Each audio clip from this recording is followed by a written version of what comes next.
Hello and welcome to Dragon Riders Around the Watch D&D Talk, episode 15, I think. It's been a little while. So, it was, I think, in very end of October that I did my last stream. It's been busy, and then we're also heading into the holidays. But yeah, I've missed it, and I wanted to jump on and just give you a talk Dungeons and Dragons. Anybody who let me just say hello and chat really quick.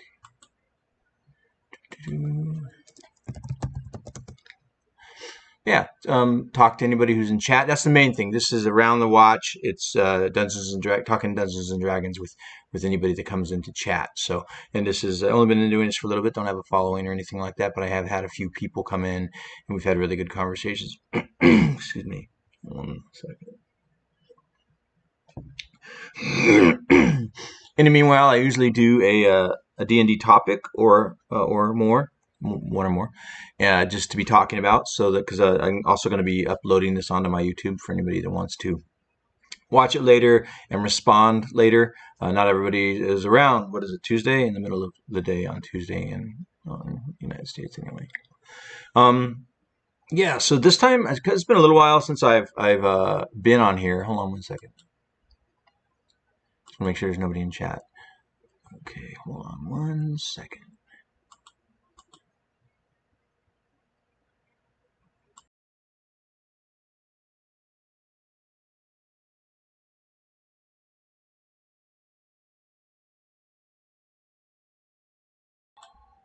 Since it's been a little while since I've been on, I thought I would just update you on my D&D stuff right now. Uh, all right, I got the hiccup, so I'll be right back.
Sorry about that.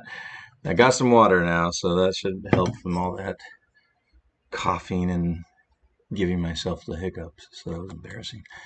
All right, so let's see. We do have somebody in chat. Ice Wizards, hello. If you can hear me, just talking D&D. If you have anything you want to talk about, ask any questions about D&D or talk about D&D or whatever.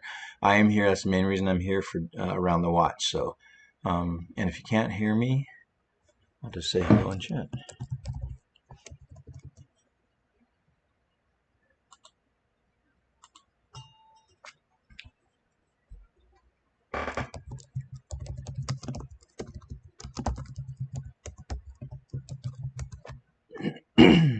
Okay.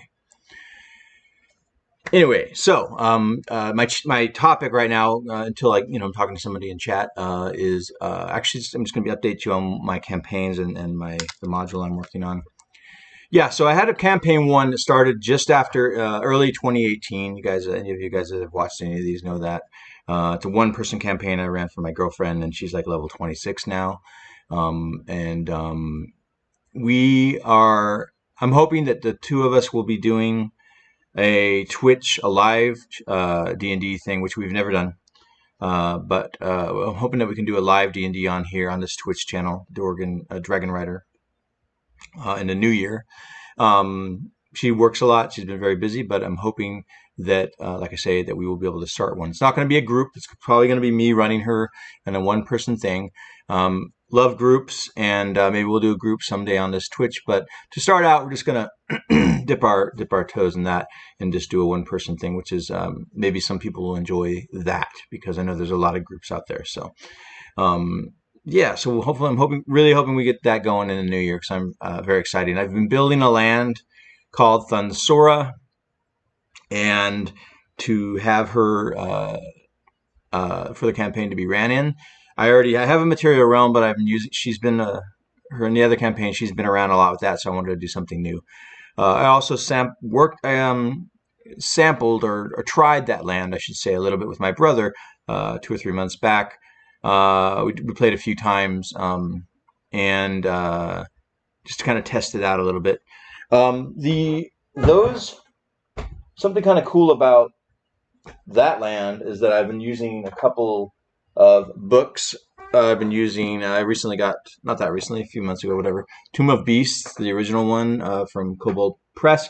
So I've been using that for the new land, and I've also been using Cawwood's Publishing Monsters of the City. So it's been cool to have some new content to work with. I've just been using the internet and the Monster Manual, the original Monsters Manual. So yeah, it's been nice working with those stuff. Let me just check chat real quick, make sure there isn't somebody else that has joined us. Ice Wizards is there. And yes, it's been awesome using that stuff. So originally I made this land, like I said, for when we get the Twitch thing going. Just kind of working it. I haven't completely built it, but I drew the original map and stuff like that. And every now and then you'll see me online here working on it. But not so much the map, more the material, I guess they call it the Bible, the information about the land. Anyway, yeah. So like I said, I built the map. I made some zoomed in map versions. Played with my brother a little bit, but I also ran a little thing for my girlfriend. Kate's out of town, and her brother has only played second edition D&D, and finally got when she was staying with him, we got them all on Discord, and we played a little bit of 5e. He's never played it, but he owns the player's manual. And it was awesome. It was a lot of fun. But I did bring them into Thunsora. So I brought them into this land. And so that was cool. So did a little bit of that. And her brother and brother's wife, they have 2 kids and they're very busy. So I'm not sure we'll get to play very often. I'm hoping that when Kate gets back that maybe we'll get to play with them once in a while. That would be a lot of fun. Other than that, my other campaign, I call it campaign 3. I had a campaign 2 where I was a player, but that Kate was running, but that kind of disappeared because we lost one of the key players. But campaign 3 is one that I started in Twitter. It was originally a Twitter thing that I was doing in direct messages just for like some extra D&D last season, near the holiday season, and people were so on there so much, I decided to make a Discord group. It's the first D&D group that I ran online. And I love it. Get to add music and all that. Although they've gotten rid of some of the main apps for music. I found one that still does it, probably because it just doesn't have that many customers, so it hasn't been stopped because they're connecting to YouTube and all that, which there were some issues with that. But anyway, yeah, so I love adding music to it. It was originally a 5-player group. It was Kate. It was another buddy of mine, and a D&D buddy, I should say. I know these people from D&D Twitter, and then another couple that I've known. I've known the guy for a few years now, and he is another D&D comrade. So yeah, and then we had another guy. Unfortunately, one of the guys had to leave. A couple months ago, and then just this last session, one of the other guys had to leave. I'm hoping temporary. I hope that they both return. So yeah, we lost a monk and lost a wizard, and which was a major bummer. But the group seems to want to carry on. They just hit level 8, so for me things are just getting exciting. I mean, I love the lower levels. There's just no replacing lower levels. But once you get like level 8 and level 13, you're starting to get higher and higher. For me, it can be really, really cool. A lot of storyline. I know a lot of people don't like higher level D&D. I think that they usually quit somewhere around 13 or end their campaigns or whatever, 14, 13. I don't feel that way. But I recently did a tweet. Basically, I just said the secret to high level campaign is in-depth storyline and then hurling some badass creatures and NPCs at them. So yes, it does take more work for the dungeon master. He really needs to build some in-depth story, and then of course depends on what players you're playing with and what DM you're playing with. Dungeons and Dragons is different for everyone. For me, I love the higher levels is challenging, and I realize that 5e characters are very powerful, but I just hurl bigger things at them. Yeah, so yeah, so like I said, that group, the Discord group, still has. Let's see, how many players does it have now? I guess it has 3 now instead of 5. But I also run 2 NPCs in the group, so it's basically a 5-party group, and they're moving into some dark stuff potentially. A lot of that campaign has been our Dragonborn cleric is trying to find champions for his god. Oh wait, somebody on. It's Live and Let Die. Hey Dragon, how's it going? Hope your holiday was good. I got lucky in my holiday. But your name's Rob, right? Yeah, I think it's Rob. I know it's embarrassing because we spent several hours working on my module, but I always think of you as Live and Let Die, so my brain. But I did remember Rob. Yeah, so I got lucky on my holiday because Kate was going out of town to see her family for a couple weeks because of the pandemic. It pushed off her seeing her family, and they're out of state. So she went out of town for a couple weeks. So I have spent the last 7 or 8 Thanksgivings with her. So I wanted to throw one for her before she left. So I did one on November 15th. We spent 6 hours. We like to cook, so we spent 6 hours building the feast, and had a really good Thanksgiving. And then, as it turned out, on Thanksgiving Day, I was going to do another one. It was just with my mom and her boyfriend of many years. But then I decided, let's just order some food in or whatever. We literally lost power on Thanksgiving Day. No, wait, the night before Thanksgiving Day. For 38 hours, we lost power. And I think I'm in California, so what I was hearing was one thing I was hearing was that it was Santa Ana winds, a real dangerous time for us as far as fires. I live in a canyon, and we've had the fire come right up to 2018. I mean, it literally came up right next to us, and we had to flee. But we got lucky; the winds changed, and we didn't get burned. But yeah, so I heard that they were doing a preventative measure where Southern California Edison, that they were doing a preventative measure to not have any poles blow over or whatever and start fires. So they literally shut the power down for 38 hours. Now I'm hearing they were working on certain things.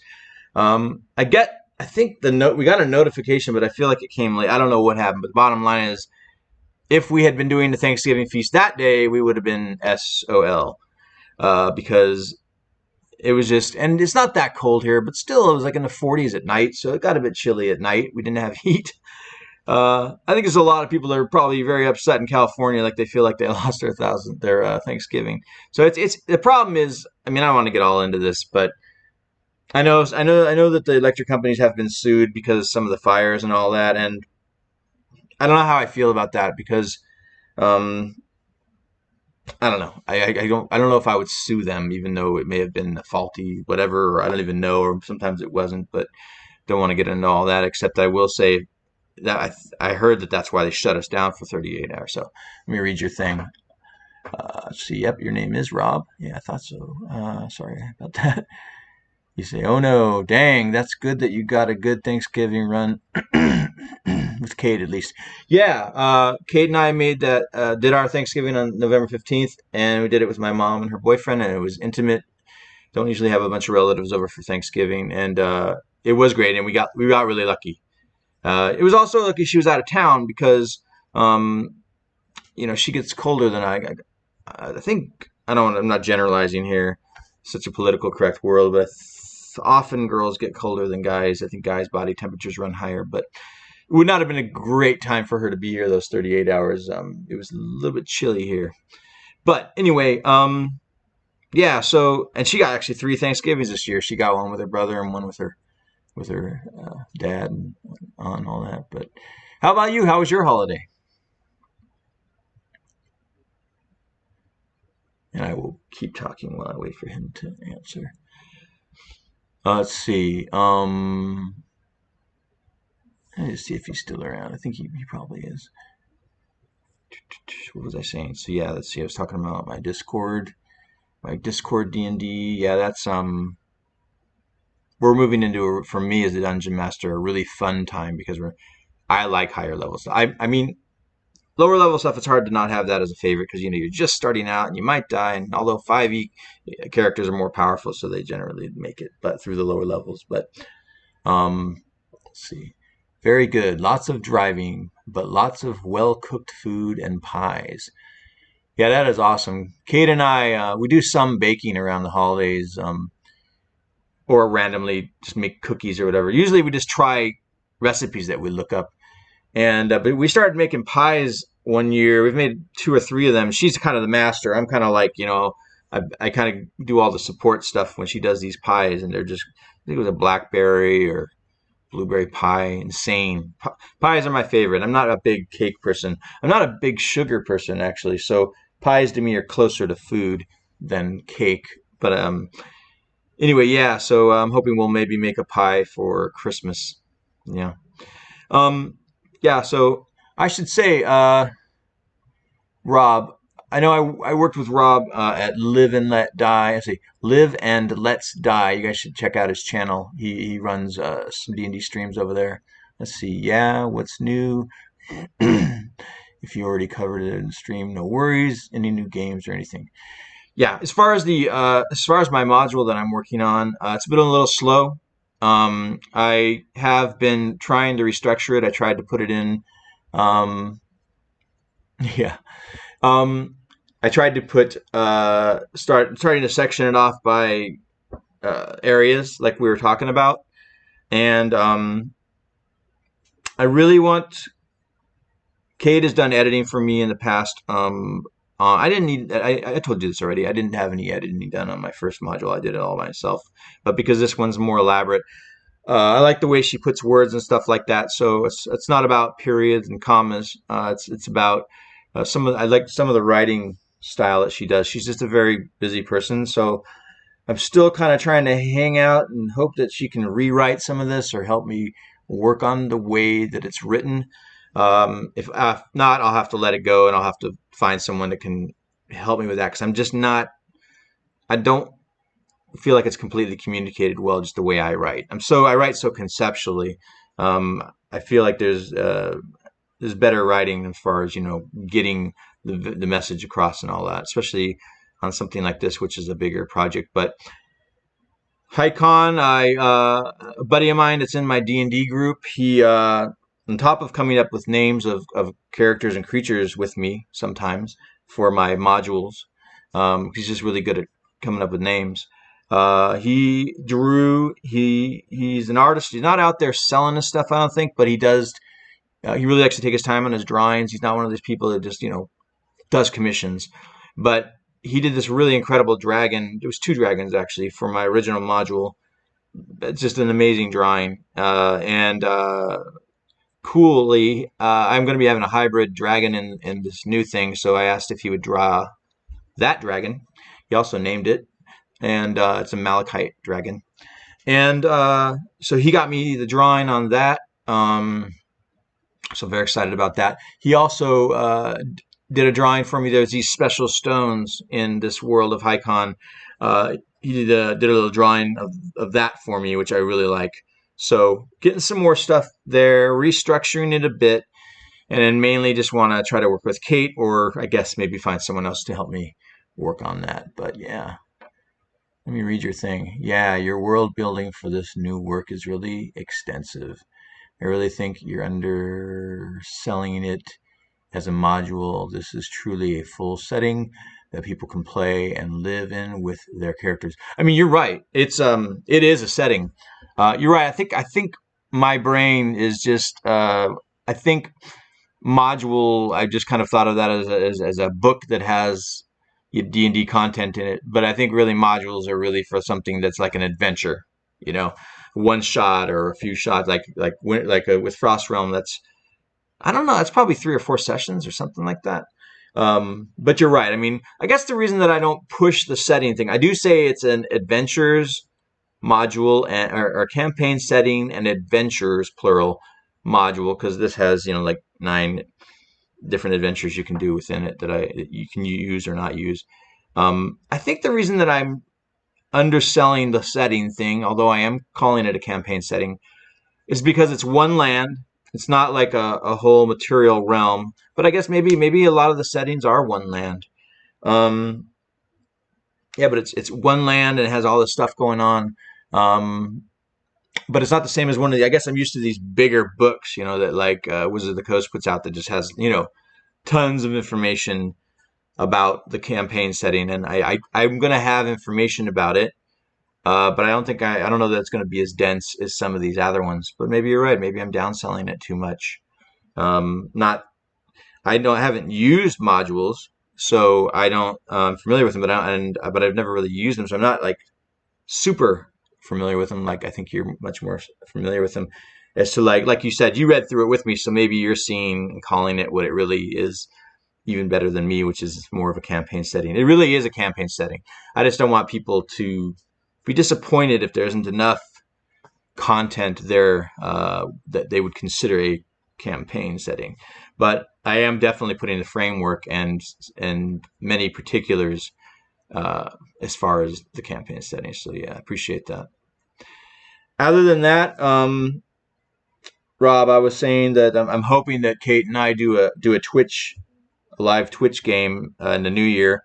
She's been very busy, but I'm still hoping that we get that out there. It'll just be me running a world for her, a new world that I created, and I'm doing my Discord group. I was talking. I know some of you guys have already been watching this. If anybody's watching this or watches the recording of it, just kind of updating Rob a little. My Discord group had 5 players now, and then we lost one, and we lost another because they're just busy. But the group is level 8 now, and they're all excited. And I have, as a dungeon master, like I said, I know a lot of people don't want to do higher level content. 8's not that high, but I get excited by all that. So I'm looking, as much as I love the beginning stuff, I'm looking forward to the little bit more dangerous and deeper content that's coming their way with where they're at. Let's see what you said. That'd be great. I'd tune in for that. Yeah. Yeah, like I said, a lot of people do full groups, and I love group play and all that. And maybe we'll do that someday. But I think we're going to start it just with one player. I don't know if that'll probably be boring to some people. They'll want all the banter of the multiple people in the group. But you can enjoy the banter of Kate, who's a great player, and challenges me a lot because she's someone who if something doesn't make sense, she tells me, and it's really helped me because I'm more of a, like I told you once again, more concept guy. I don't sometimes I don't do the details that I would like to do, and but she's better at that. So, but I run a lot of NPCs in the original campaign with her, so you can watch the banter between them and her. So, but and then maybe we'll do some group play on Twitch at some point. I'm hoping that happens. I haven't, I've set this up to do it. I mean, it's not like gorgeous looking, but we'll be on camera and we'll be here. And then hopefully she'll get into it. And then I'm hoping that maybe there will be some people that check it out and enjoy single person play. It's a different thing. I'm sure it's a particular taste. Um, Other than that, to be honest, I've been playing a little Magic over Instagram. When Instagram has video chat, I don't know how long it's bad video chat, but now that my brother has discovered that, he may never come visit us again because he just calls me on that video chat while he drives to work, when he drives home to work. But we've also been playing Magic the Gathering over Instagram video chat. Now, I'm not a big Magic the Gathering player. He was a big player when it originally came out. Now his son's really into it. Spends hours making decks. But the game, I love the game, and I love playing with my brother. When I lived near him a couple times, I did play some Magic. But now we're doing this Magic the Gathering 3-player games on Instagram chat. That's some kind of a fun thing. But yeah, let me read what you said. Solo sessions are fine to do, and with how long you and Kate are used to that playstyle, I'm sure it's be really engaging and fast-paced. Something that gets lost sometimes when you have large groups. I mean, you're absolutely right. I have definitely noticed that the campaign that I have ran for her is very potent because it has to be. Because I'm doing now. Granted, she's very active, and I don't ever know what she's going to do. So what I prepare is maybe it's typical actually. About 1/3 of what I prepare probably gets used, and then she's and then there's random stuff, and then there's stuff where she just goes and creates situations, and I just got to try to. But it does get very involved, and it is very, in her case, very political. She's not a big treasure seeker. She's gotten very involved with the Abyss and the Nine Hells. Her character is somewhere in the middle, and I think she sees the good in both sides, and she gets along with both sides. But obviously, there's some evil that just won't play nice. So let me see here. So yeah, but yeah, I think you're right. We are used to it. I mean, it's a lot of work for me to when there's one player, it is more work for the dungeon master, and um, that's been good for me as far as world building and character building, all kinds of things. I also like to do voices, and I like to play multiple characters, so it's all been great. There are times at night when if she wants to play or we want to play, and I'm just kind of like, am I up to running? Because I've got like seven. I run 7 players in a group, and I have multiple allies. I mean, she's level 26. I have a regular 30 characters that I run. Not all together, but she does do a lot of things where she just takes her bodyguards with her. She takes a couple people with, so it's yeah. But we'll see. It's interesting to me to after 3.5 years of doing a one-person campaign to start a new one is interesting to me because I don't want to say you've done everything by now. It's going to be completely different. That's why I created a new world to use for it and things like that. And I'm also using new books. I think I showed you. I don't know if I showed you these, Robs. Maybe you own these. Tomb of Beasts from Kobold Press and Monsters of the City from Cawwood Publishing. I am starting to use new books, which will give everything a new flavor because I've used a lot of stuff from Forgotten Realms that's online, I should say. And then obviously all the normal monsters. No, actually, I have not used all the normal monsters. Hold on, let me read what you said. That makes sense. When there are more players, sometimes you get to sit back and watch the players interact with each other. Basically, they're making their own content and storylines. Haven't seen the second book, but that's great. You love collecting books to make new content. Yeah, I haven't seen the second Kobold book either. This is the original one. But yeah, for me, things like monsters and things like that, they stimulate whole storyline. I only need like a drop of somebody else's imagination to create something of my own. And it's probably because I am big on collaborating. So it kind of, my brother and I grew up 15 months apart. We collaborated and we created great world stories with action figures. We weren't big into just killing. We created these big old storylines and yeah. So I'm curious, what I will come up with in this new world, but it helps to have new creatures and things like that. I've already started, like I said, to do a little bit, dip my way into that new world a little bit with my brother, and now with Kate and her brother and brother's wife. Recently, we got kind of delving into that little world that I've been building for the Twitch thing. So it'll be a challenge for me. And like I said, with Kate, it's a challenge being her dungeon master because um, she keeps me on my toes. She asks a lot of questions, and we're both writers, so it's that's one thing. We're both writers, so it's kind of like we don't need a lot of players to keep things, But I love group play, and I think one of my challenges, even now with the group, I was running 5 people, now I'm running 3 people, but it's a challenge for me. I want to have potency. I don't want to rely wholly on the group. I want to have that. I want to bring in that kind of intensity that you can do with one-person play. I am trying to up my game a little bit with the group that I'm playing with, and part of that, of course, works really well with them leveling. Like level 8 to me, I'm going to be hurling. Well, they may watch this, so I'm not going to get specific. But on occasion, they're going to run into things. Well, even the last session, they ran into a creature that they don't know what the hell it is. And it was actually a humanoid, a huge 7-foot humanoid riding a creature, and they're still battling orcs or seeing regular stuff, but things are going to get more interesting. I'm curious. Of course, with 5e, they're so powerful. I think they'll survive a lot of it, but I like to keep keep the games challenging. I don't. I understand that 5e characters can be powerful, but I just throw more at them, either more powerful creatures or more creatures. I always try to work that math and make it, because realism is important to me. It's actually the most important thing to me about rules is that it creates realism, because I want people to feel like they can die. I remember first campaign that I ever ran, where my brother and his girlfriend, and then my brother's best friend.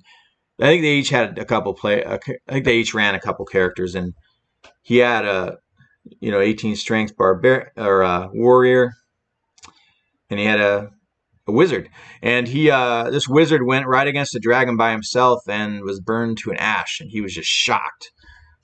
His name was Sinbar, but he was then known as Cinder, which is probably just an inside joke that's only funny to the people that were there. But I'm going to read your thing, and then I'll tell you about his fighter. Hold on. So I think one of the most interesting things with you running a long campaign for a single player is that I'm sure it challenges Kate's character to solve a series of problems with different solutions, even with... Yeah, when I say bodyguards, I mean she's much more powerful than them. They're basically another set of eyes. One of her bodyguards did save her once in an alleyway. It was a drow assassin that had flipped sides, and she spared his life several times, and then she made him her bodyguard. There was one time where she got attacked, and she would have been no one around to resurrect her, and would have killed her. And this drow assassin did come in and save her life. So that bodyguard had saved her life, but for the most part, it's her party members. Can you just take someone with you? It's not even her. She's done a lot of things alone. She's gotten a lot of danger. So the bodyguards are they can hold their own, but they're nothing nearly as powerful as her at level 26. She's off the charts. Let me read what else she read here. And see, in my head, it's like a story with a true main character. And you could even have NPCs and PCs jump in and out the main story. Well, that's what it is. In fact, she does blogs.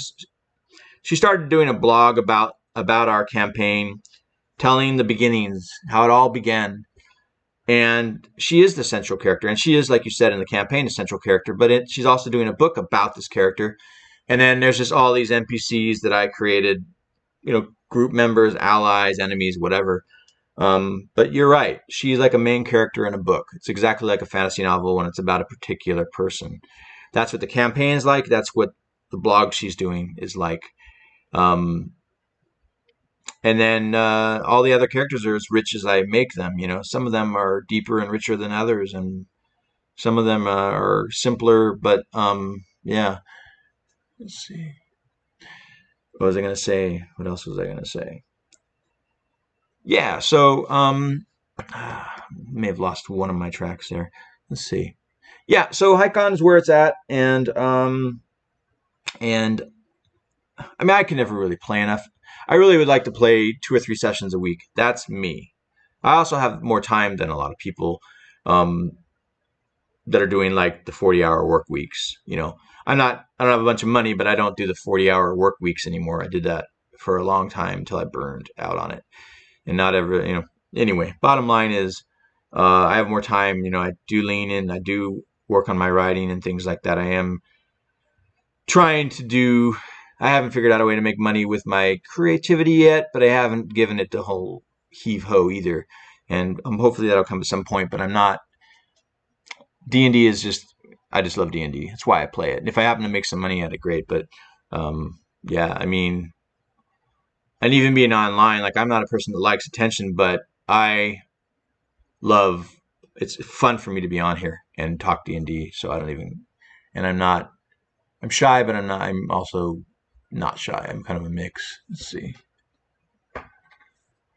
Yeah, so that's kind of how things are at. I could show you, Rob, while I'm here. I'll plug another friend. My friend and his wife make these dice bags, which are I'm trying to get the right angle there, which are awesome. This is for my the group I run on Discord. I got this blue dragon. He designed the drawing of the dragon, and I just got this one. It's the blue dragon. That's my dice bag for the Discord group I run. I got a red one from him, which I have not used yet, and I got a bunch of dice that I love that I've ordered from different places, all saved up to run the Twitch one. And if I don't run a Twitch one, or even if I do, and I may use these as a new player dice. So we'll see. And then I've got another one around here too. But let's see what you're saying here.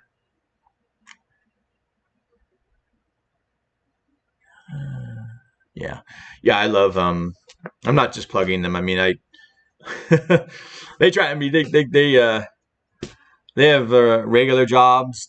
They work their asses off. They do regular jobs, but I think they must really love doing this because I know they're busy with regular work, but they seem to be able to do this too. I have an Etsy thing and all that. So, but yeah. So other than that, oh, I should show you this, Rob, because Kate kind of blew me away on my birthday, which was in September. I wanted the special edition, Dungeons & Dragon 5e books.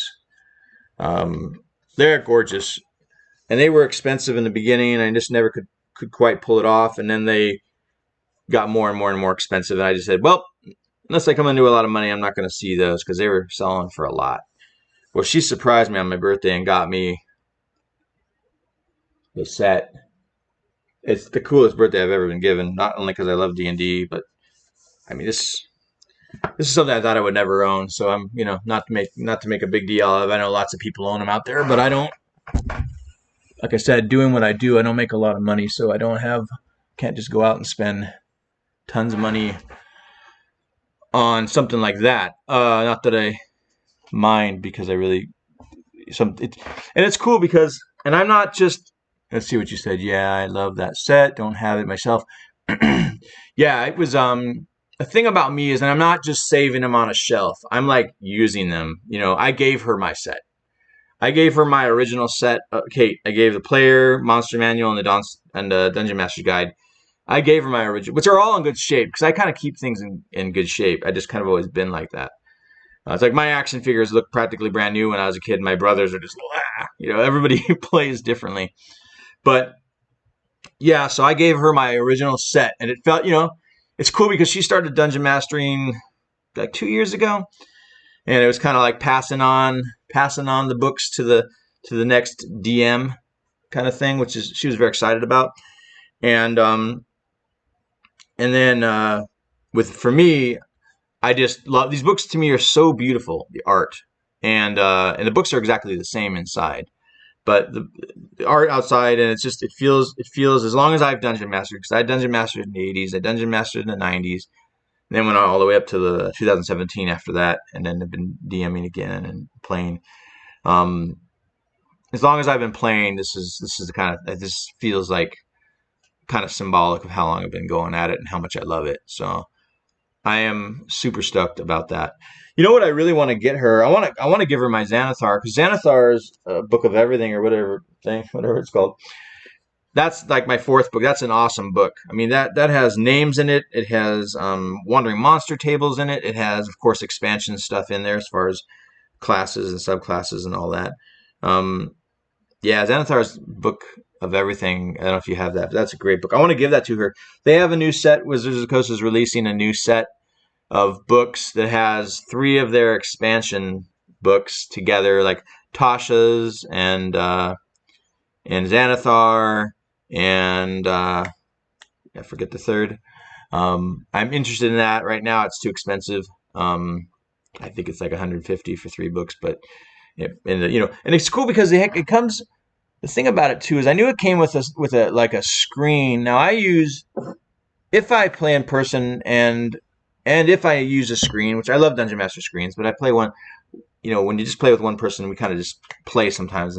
But certain occasions I have like this 3 pieces of wood that my mom's boyfriend put together for me one year, and it's my DM screen. I love it.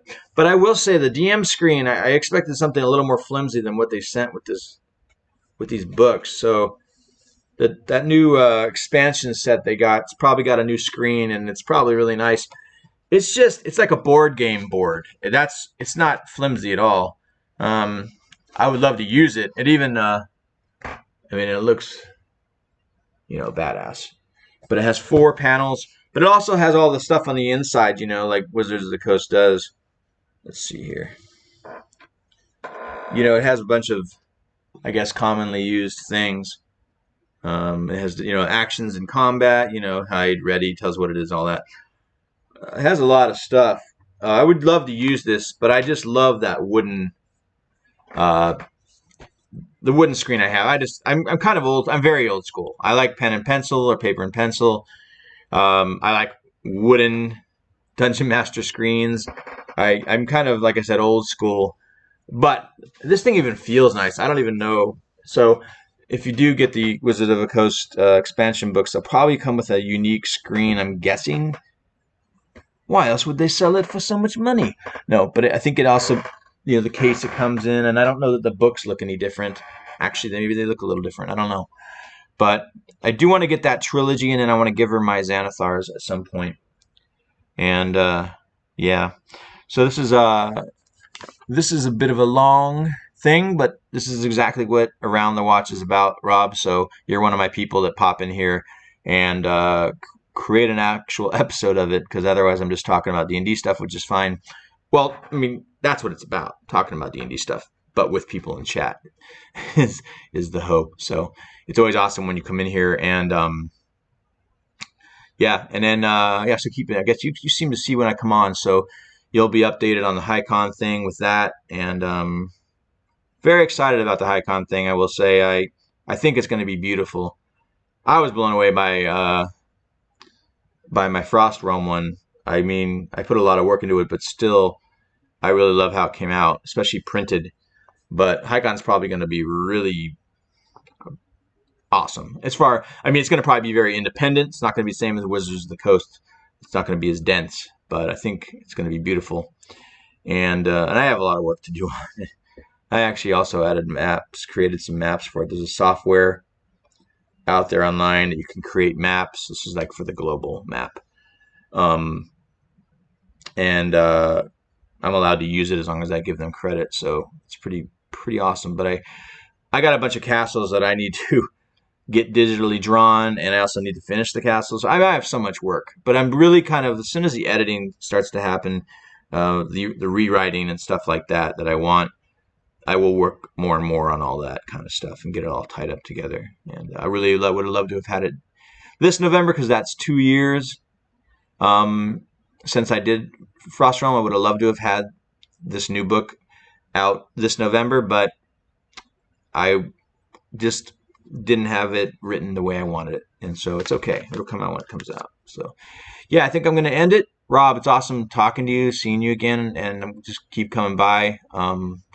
And you'll find out more about HighCon, and so it's just a blast talking to you about D&D. I haven't really asked you much about how things been going. I do want to ask this before I get offline. How have your streams been going? Forgive me for not asking. I get talking, especially about D&D. Just kind of ramble. Let's see here.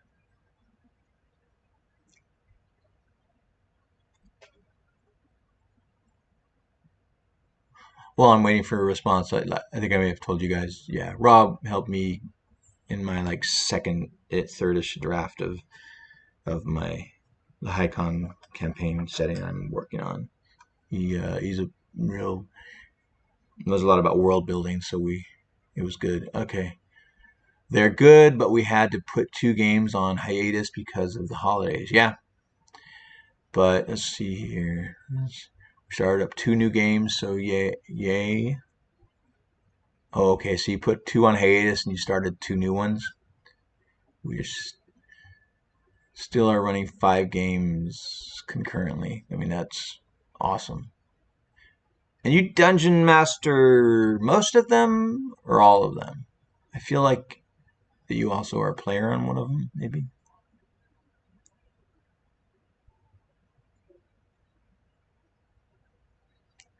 The name of his channel is Live and Let's with an S Die DIE. If you guys want to check out his stuff right now.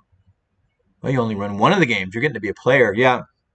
Like I said, Kate was running a campaign for about a year and a half or so, and I was getting to be a player. I was a fighter. I love paladins. You know about all this. I probably talked to you about all this.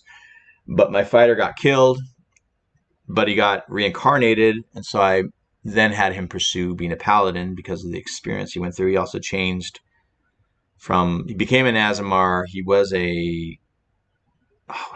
is it called? I forget what it's called, but he was another kind of humanoid, and he became an Azamar. So now he's a fighter paladin. But I'm trying to remember whether we may have gotten to level 8 too. But one of the main guys we started with left, and I think it kind of broke Kate's heart. I think this guy was he was one of the people that we started it with. Actually, we started with just him and me as the players, and the whole campaign was so built around his player and my player, and then we added 2 more players. I think she was disheartened by that guy leaving, and we just kind of let that campaign fade. Let's see. Right now you won. Okay. But typically run 2, and starting in the new year, we'll restart the 2 paused games so I can have both of my groups running around in my Furdar setting at the same time again. That's awesome. Yeah, you're living the life as far as I'm concerned, because I can't get enough D&D. If I had it my way, I'd probably want to run 2 campaigns a week and be a player once a week. Dungeon mastering is my favorite thing.